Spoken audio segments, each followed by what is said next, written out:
Halo, Shalom. Ketemu lagi, puji Tuhan, kita ketemu lagi. Dan saat ini saya mau membagikan lagi firman Tuhan yang saya ambil dari Mazmur 71, yaitu perikopnya adalah doa minta perlindungan di masa tua. Oke, jadi apa yang bisa kita pelajari dari Mazmur 71 ini? Pertama-tama kita bisa melihat bahwa Mazmur 71 ini penulisnya di sini adalah pemazmur sendiri. Tapi siapa pemazmur itu kita tidak tahu. Dan implikasinya artinya apa? Bahwa ya Mazmur ini berlaku untuk semua. Bahwa kita tidak bisa mengatakan itu ceritanya Daud, ya berlaku hanya untuk Daud. Nah, hal berikutnya yang bisa kita lihat adalah bahwa pemazmur ini sudah lanjut usia. Kemudian dia seorang yang percaya kepada Tuhan pada Mazmur 71 ini. Jadi pertama-tama kita bisa mulai dari ayatnya yang ke-17, bahwa pemazmur diajarkan oleh Allah itu mulai dari kecil hingga sekarang, hingga dia menjadi tua. Jadi apa yang terjadi di dalam kehidupan pemazmur tersebut adalah dia dikelilingi oleh musuh saat dia muda dan juga saat dia menjadi tua. Dan musuh-musuh ini ataupun permasalahan ini dapat kita baca di ayatnya yang keempat, ayatnya yang ke-10, dan ayatnya yang ke-11. Nah, sebagai respon dari pemazmur ini kepada Tuhan bahwa beliau berharap, percaya, dan juga bertopang. Kita bisa membacanya di ayatnya yang kelima, berharap. Kemudian di ayatnya yang ke-5 juga dia percaya dan bertopang. Jadi ini mulai dari dia kecil hingga tua. Dan apa yang dia peroleh ya dari ayatnya yang ke-15, bahwa dia memperoleh keselamatan. Jadi saat dia muda ataupun saat dia tua, ketika dia menghadapi musuh-musuh atau permasalahan, yang dia peroleh adalah keselamatan karena dia berharap, percaya, dan bertopang pada Allah. Dan kemudian kalau masa muda ya, itu di ayatnya yang ke-7, bagi mereka aku adalah tanda ajaib.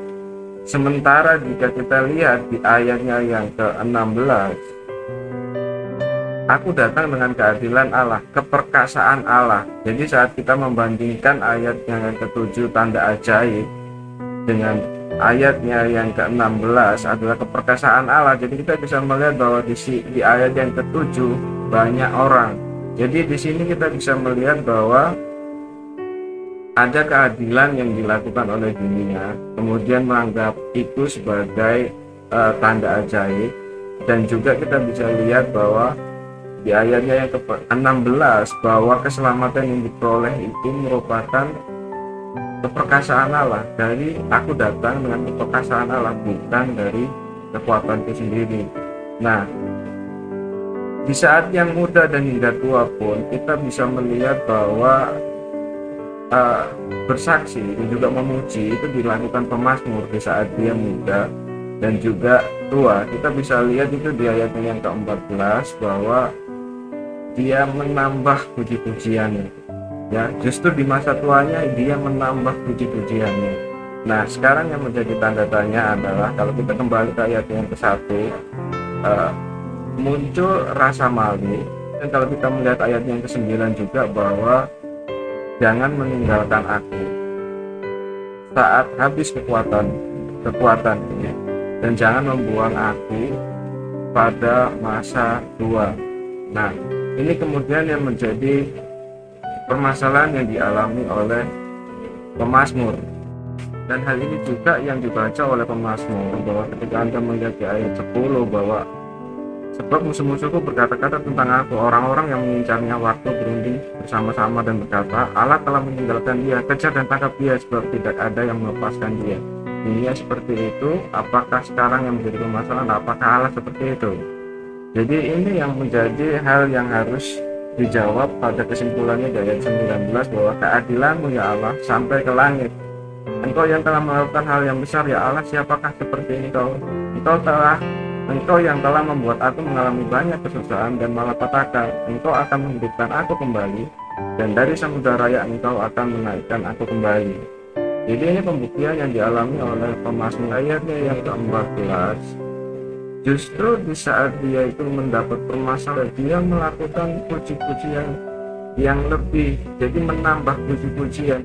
Jadi kalau saya ulangi lagi, bahwa Tuhan mengajarkan hidup Anda atau membentuk Anda itu seumur hidup Anda, jadi mulai Anda muda sampai Anda tua.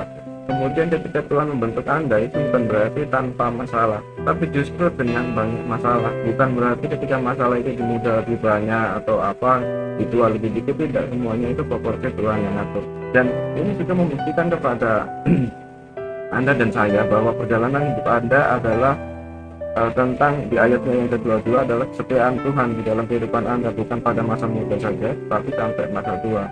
Dan disitulah Anda dapat mengetahui bahwa akulah Tuhan. Maksudnya mengenal Tuhan bukan saja dari membaca tok, tapi mengalami bahwa Allah mengasihi kita itu seumur hidup, kekal selamanya. Nah, jadi itu mungkin Bapak Ibu yang mau saya bagikan kepada Anda. Mari kita berdoa.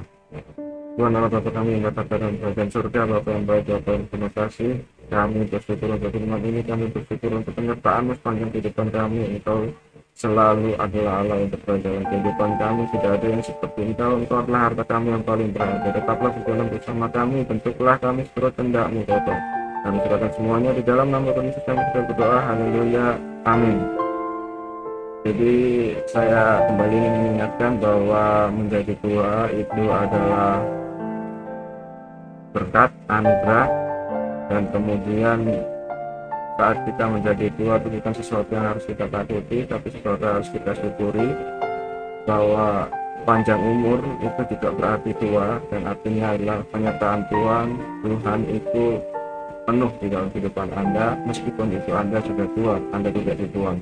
Jadi terima kasih, sampai ketemu lagi, dan Tuhan Yesus memberkati.